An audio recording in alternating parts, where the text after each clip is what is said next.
మీ business ఏదైనా మీ ఊర్లో promotion చేయాలంటే అది సుమన్ టీవీతోనే సాధ్యం. ఇప్పుడే సంప్రదించండి. హాయ్ నమస్తే, వెల్కమ్ టు సుమన్ టీవీ. నేను మీ ఉదయ్ని. కేంద్ర ప్రభుత్వం 2024-25కు సంబంధించి బడ్జెట్ని ప్రకటించడం జరిగింది. ఈసారి ఆంధ్రప్రదేశ్కి వరాల జల్లనే చెప్పుకోవచ్చు.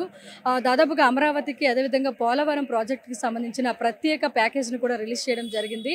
అయితే గత 5 ఏళ్ళలో చూసుకున్నట్లయితే ఎక్కువగా నిధులు మంజూరు చేయలేదు. అయితే ఈసారి కేంద్రంలో కూటమి ప్రభుత్వం ఉండడం వల్ల ఇలాగ జరిగింది, ఇలాంటి నిధులు కేటాయించారని కూడా చాలామంది చెప్తున్నారు. అయితే మనం ప్రస్తుతం మనతో ఉన్న పబ్లిక్ని వారి యొక్క ఒపీనియన్ అడిగి తెలుసుకునే ప్రయత్నం చేద్దాం. సార్, కేంద్రం మనకి 2024-25కు సంబంధించి బడ్జెట్ని రిలీజ్ చేసింది సార్. సో దానికి సంబంధించి మీ ఒపీనియన్ ఏంటి? అంటే ఈసారి మన ఏపీకి చాలా నిధుల్ని కేటాయించింది కేంద్రం, దానికి సంబంధించి. మన ఆంధ్రప్రదేశ్కి ఆశాజనకంగానే బడ్జెట్ ప్రవేశపెట్టినారు. అన్ని రంగాల్లో మధ్యతరగతికి, పోతే పోలవరానికి, మన అమరావతి రాజధానికి అన్ని విషయాలని ప్రస్తావించినారు. పోతే నేషనల్ హైవే సెనకంటి కూడా కారిడార్స్కి చుట్టూ అభివృద్ధికి కూడా కొన్ని విషయాలు చెప్పినారు. బడ్జెట్లో చెప్పడము, కేటాయించడము ఆంధ్రప్రదేశ్ శుభ పరిణామం అనే చెప్పవచ్చు. డెవలప్మెంట్ ఎలా ఉండబోతుంది అని అనుకుంటున్నారు సార్? బాగుంటుందని, ఆశాజనకంగా ఉంటుందని ఆశిస్తున్నాం. అంటే మనకి రాయలసీమకి అలాగే కొన్ని జిల్లాలకు సంబంధించి కూడా మనకి బడ్జెట్ ఇవ్వడం జరిగింది. రాయలసీమకి సంబంధించి బెంగళూరు, హైదరాబాదు కారిడార్కు సంబంధించి అలొకేషన్ చేసినారు. దానివల్ల కూడా రాయలసీమ, కర్నూలు, అనంతపురం జిల్లాల్లో మంచి పరిశ్రమలు వస్తాయని ఆశాజనకంగా ఆశిస్తాం. సార్, అంటే మనకి ఉప ముఖ్యమంత్రి పవన్ కళ్యాణ్ గారు కూడా స్పీచ్ ఇవ్వడం జరిగింది. అంటే చాలా వరకు ఇసుక మాఫియాకి సంబంధించి కూడా దోపిడీ జరుగుతుంది. ఇప్పుడు మన ప్రభుత్వం అయినా కూడా, మా వాళ్ళు అయినా కూడా ఇప్పటికీ ఇలాంటి ఈ యొక్క ప్రభుత్వం జరిగితే ఒప్పుకునేది లేదని కూడా ఆయన స్పీచ్ ఇవ్వడం జరిగింది. దాని పట్ల అధికార రహిత పాలన జరుగుతుందని మీరు అనుకుంటున్నారు? అది మంచి పరిణామం అమ్మ. ప్రతిపక్షాన్ని కూడా కలుపుకొని వాళ్ళ మీద మనం కక్ష సాధింపు చేయకుండా అందరూ రాష్ట్రాభివృద్ధి కోసం పాటుపడడం అనేది చెప్పడం, అది మంచి పరిణామమే. రాష్ట్రంలో అందరూ కూడా అదే విధాన్ని అవలంబించాలని కోరుకుంటున్నాం. సార్, కేంద్రం 2024-25కు సంబంధించి బడ్జెట్ రిలీజ్ చేసింది. సో ఏపీకి సంబంధించి వరాల మూట అని చెప్పుకోవచ్చు. మీకు ఏమనిపిస్తుంది సార్ ఈ బడ్జెట్ సంబంధించి? గత ప్రభుత్వంలో, ఏ ప్రభుత్వం అయినా కావచ్చు, గత ప్రభుత్వంలో ఈ బడ్జెట్ అనేది ఎక్కడా మనం తీసుకురాలేదు. ఎంతసేపు అయినా వాళ్ళు బటన్ నొక్కి అవి ఇవి చూస్తూ వచ్చినాము. రాష్ట్రం అనేది వెనక్కి వెళ్ళిపోయింది, భావితరాలు కూడా వెనక్కి వెళ్ళిపోయింది. ఈరోజు కొత్త గవర్నమెంట్ వచ్చిన 40 డేస్ తర్వాత భవితకి, రాష్ట్ర ప్రజలకి ఎంతో సంతోషంగా ఉంది ఆ బడ్జెట్ అనేది. సార్, అంటే మనకి ఇప్పుడు ఉత్తరాంధ్ర, రాయలసీమ, ప్రకాశం దానికి సంబంధించి కూడా నిధులు వచ్చాయి. అదేవిధంగా పోలవరం ప్రాజెక్టుకి సంబంధించి కూడా నిధులు అనేవి 12,000 కోట్ల వరకు కూడా మంజూరు చేయడం జరిగింది. అంటే డెవలప్మెంట్ దిశగా వెళ్తుందంటారా ఏపీ? 100కి 200%. పోలవరం ప్రాజెక్ట్ కంప్లీట్ అయిపోతే మనకి రెవెన్యూ అనేది అబ్నార్మల్గా ఉంటుంది. ఇన్ని రోజులు మనకు రెవెన్యూ లేకుండా మన గత పాలకులు చేసిన తప్పు వల్ల ఏంటంటే మనకు రెవెన్యూ లేకుండా మన రోడ్డు మీద ఉన్నాము. ఈరోజు అమరావతి కావచ్చు, పోలవరం కావచ్చు, పోలవరం కానీ డెవలప్ అయిపోతే నెక్స్ట్ వచ్చే మనకి ఫండ్ వచ్చి మన భావితరాల బిడ్డలకు కానీ మనకు కానీ మనం ఆడుకు వెళ్ళిపోతాం. ఈరోజు పాలకులు కాదు రాజకీయం చేసేది, రాజకీయం పాలకులు చేసిన ప్రభుత్వాన్ని నడిపేది ప్రజలు. సార్, అంటే మనకి ఉప ముఖ్యమంత్రి పవన్ కళ్యాణ్ గారు కూడా చెప్పడం జరిగింది, అంటే స్పీచ్ ఇచ్చారు. అంటే ఇసుక దోపిడీకి కూడా సంబంధించి గత ప్రభుత్వం లాగా ఈ ప్రభుత్వంలో కానీ చేసినట్లయితే సొంత వారైనా, సొంత పార్టీ వారైనా కూడా యాక్షన్ తీసుకోవాల్సి ఉంటుంది అని చెప్పి ఆయన చెప్పడం జరిగింది. అంటే అధికార రహిత పాలన ఏమైనా ఉంటుంది అని చెప్పొచ్చా సార్? 100కి 200%. ఏ రోజు గవర్నమెంట్లో ప్రమాణ స్వీకారం చేశారు ఆ రోజు నుంచే ఇసుక మీద మాఫియా అనేది మొత్తం కొలాప్స్ అయిపోయింది. ఎవరికి కావాలో వాళ్ళ ఆధార్ కార్డు ఎత్తుకొని పోయి వాళ్ళకి ఎంత కావాలో అంత తీసుకొని వస్తున్నారు. పక్క రాష్ట్రాలకు ఎగుమతి లేకుండా ఆగిపోయింది. దాన్ని బట్టే పాలకులు కానీ, లీడర్లు కానీ నడుచుకుంటూ ఉన్నారు. 1/6 యోజన జరిగితే కూడా ప్రభుత్వం వాళ్ళని మందలిచ్చి గాడిలో పెట్టే ప్రయత్నాలు చేస్తూ ఉంది. మేము కూడా ఇల్లు కట్టుకుంటా ఉన్నాము. మాకు ఇంతకుముందు ఒక లారీ, ఒక ట్రక్కు ఇసుక తీసుకోవాలంటే 3,500 నుంచి 5,000 రూపాయల దాకా పలికింది. ఈరోజు మాకు 1,000 రూపాయలకు వస్తూ ఉంది. సో మాకేందంటే ఈరోజు పోలీసుల కన్నా ప్రజలే రివర్స్ అయిపోయినారు.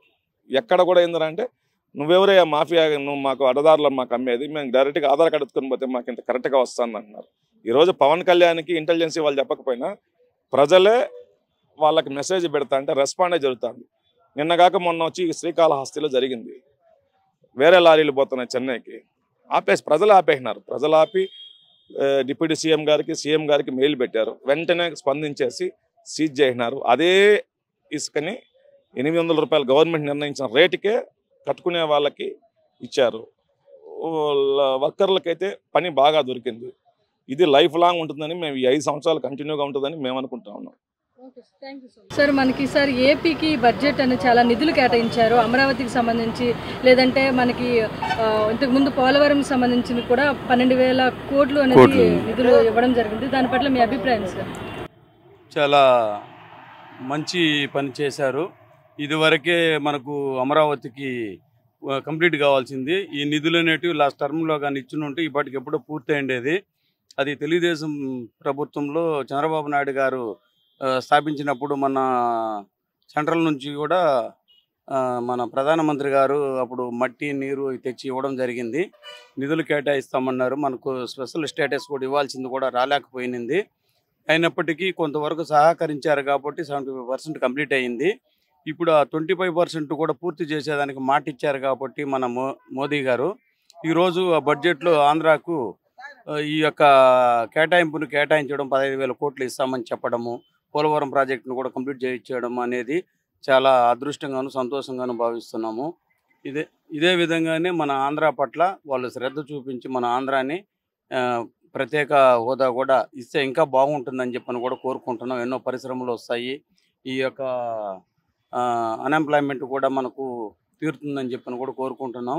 ఇది చాలా సంతోషకరమైనటువంటి నిర్ణయం. అంటే మనం చూసుకున్నట్లయితే గత 5 years బిఫోర్ కనుక మనకి ఎటువంటి నిధులు కూడా పెద్దగా రాలేదు. ఈసారి అంటే మన టీడీపీ అదేవిధంగా కూటమి ప్రభుత్వం కూడా ఉంది కాబట్టి అధికారంలో వచ్చాయని అంటారా, లేకపోతే ఏంటి సార్? ఈ కూటమి కారణంగానే ఈరోజు మనకి ఈ యొక్క నిధులు రావడం కూడా. ఎందుకంటే 2019 నుంచి 24 వరకు కూడా వైఎస్ఆర్ కాంగ్రెస్ పార్టీ, సెంట్రల్లో బీజేపీ ఇద్దరు కూడా కలిసి ఉన్నప్పటికీ కూడా మన ఆంధ్రాకు అంతగా ఒరిగిందేం లేదు. ఇప్పుడు Telugu Desam party, Janasena party, BJP కూటమి వల్ల మోదీ గారు ఇచ్చినటువంటి కమిట్మెంట్ కూడా ఈసారి కరెక్ట్గా నిర్వర్తించారు. మన ఆంధ్రాకి మంచి జరిగింది, మంచి రోజులు వచ్చాయని చెప్పని కూడా భావిస్తున్నాం. డిప్యూటీ సీఎం పవన్ కళ్యాణ్ గారు కూడా స్పందించారంటే స్పీచ్ ఇవ్వడం జరిగింది. అంటే ఇసుక దోపిడీకి సంబంధించి కూడా లాస్ట్ ప్రభుత్వంలో జరిగింది. ఈ ప్రభుత్వంలో అలాగే జరిగినట్లయితే అది నా పార్టీ వాళ్ళైనా లేదంటే నేను తప్పు చేసినా కూడా నన్ను ఖచ్చితంగా మీరు అడిగే పరిస్థితులు ఉన్నాయి, మీరు అడగొచ్చు అని కూడా ఆయన చెప్పడం జరిగింది. అంటే ఎట్లా సార్, అంటే ఏమైనా ఈయన అధికార రహిత రాజకీయం చేయడానికి అంటే పరిపాలన చేయడానికి భావిస్తున్నారని మీరు అనుకుంటున్నారా? అట్లా ఏం లేదమ్మా. వాళ్ళు మేనిఫెస్టోనే పెట్టారు. పవన్ కళ్యాణ్ గారు ఏదైతే మన స్టేట్ వెనకబడిపోతానికి కారణం ఈ నిర్మాణ రంగం సరిగ్గా లేదు, ఇసుక సిమెంటు ఇవన్నీ ఎక్కువ ఉన్నాయి కాబట్టి దానివలన వేలాది మంది బిల్డింగ్ కార్మికులకి, తాపీ మేస్త్రులకి, కూలీలకి పని లేదు అనేది అబ్జర్వ్ చేసి ఇసుక కానీ మనం సప్లై చేస్తే మిగిలిన అన్నీ కూడా సెట్ రైట్ అవుతాయి అనే ఉద్దేశంతో వాళ్ళు మేనిఫెస్టోలో ప్రామిస్ చేశారు. ఆ ప్రకారం ఇంప్లిమెంట్ చేస్తున్నారు. కాబట్టి దాంట్లో రాజకీయం చూడాల్సిన పని లేదు. వాళ్ళు స్టేట్ వెల్ఫేర్ దృష్ట్యా తీసుకున్న డెసిషన్ అది. సార్ అంటే మనకి ఇప్పుడు నిధులు కేటాయించడం జరిగింది కేంద్ర ప్రభుత్వం. అవును. సో ఇక డెవలప్మెంట్ దిశగా మన ఏపీ వెళ్తుందంటారా? ఖచ్చితంగా వెళ్తుంది, కానీ ఇదే సరిపోదు. ఇది స్టార్టింగ్ మాత్రమే. At the same time in future also we are expecting more funds from central government. అది అంటే ఇంతకుముందు సెంట్రల్ గవర్నమెంట్ వాళ్ళు మన పట్టించుకున్న పాపాన పోలేదు, అది అందరికీ తెలిసిన విషయమే. ఇప్పుడు కొంత చేంజ్ అనేది వచ్చింది. సెంట్రల్ గవర్నమెంటు, అది కూడా బీజేపీ గవర్నమెంటు, ఇక్కడ కూడా కూటమి గవర్నమెంట్ ఉంది కాబట్టి రాబోయే రోజుల్లో మిగతా ఫండ్స్ కూడా యాజ్ పర్ ప్లానింగ్ ప్రకారం వస్తాయి అనేది ఎక్స్పెక్ట్ చేస్తున్నాం. ఇప్పుడు వచ్చిన ఫండ్స్ అనేది పర్వాలా బాగానే వచ్చినాయి అనేది మా భావన. కేంద్ర ప్రభుత్వానికి, నరేంద్ర మోడీ గారికి, అదే అమిత్ షా గారికి, వాళ్ళిద్దరికీ ప్రత్యేక ధన్యవాదాలు.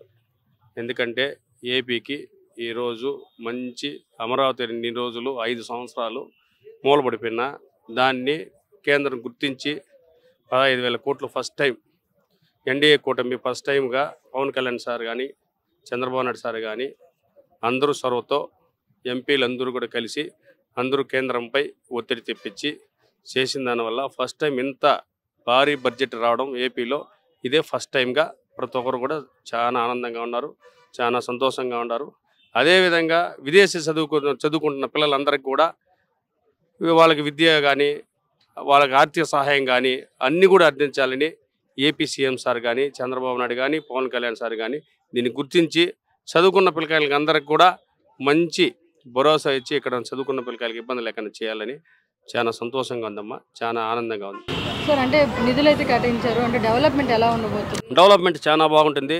చంద్రబాబు నాయుడు కానీ పవన్ కళ్యాణ్ సార్ కానీ చాలా అమరావతిని కానీ పోలవరం కానీ ఎంతైనా సరే ఈ రెండు కంప్లీట్ చేసి మన రాయలసీమకు కానీ కోస్తాంధ్రకు కానీ ఎన్నికబడిన వర్గాలన్నీ కూడా మంచి డెవలప్మెంట్ చేసి చంద్రబాబు నాయుడు మన విజన్ నాయకుడిగా ఉంటారమ్మా.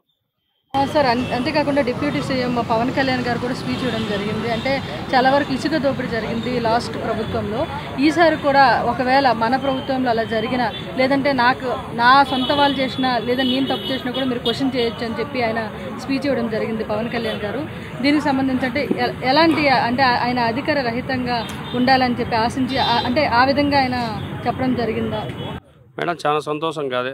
ఆ రోజుల్లో ఇసుక కొనాలంటే ఒక ట్రిప్పర్ కొనాలంటే ఒక ట్రాక్టర్ కొనాలంటే 6,000 7,000 పడేది.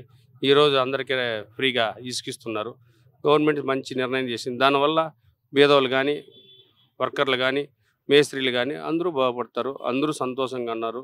అదేవిధంగా ప్రతి ఒక్క ఇల్లు కట్టుకునే వాళ్ళు హ్యాపీగా ఇల్లు కట్టుకుంటున్నారు. ఆనందమైన మాట కదా ఇది.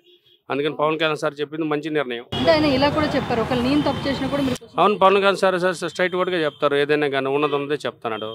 ఏదైనా సరే నేను తప్పు చేసినా మా పార్టీ వాళ్ళు తప్పు చేసినా ఎవరు తప్పు చేసినా నిందించని చెప్తాను. ఓకే, మనం ఇక్కడ చాలామంది పీపుల్తో మాట్లాడడం, వాళ్ళ ఒపీనియన్ కూడా తెలుసుకున్నాం.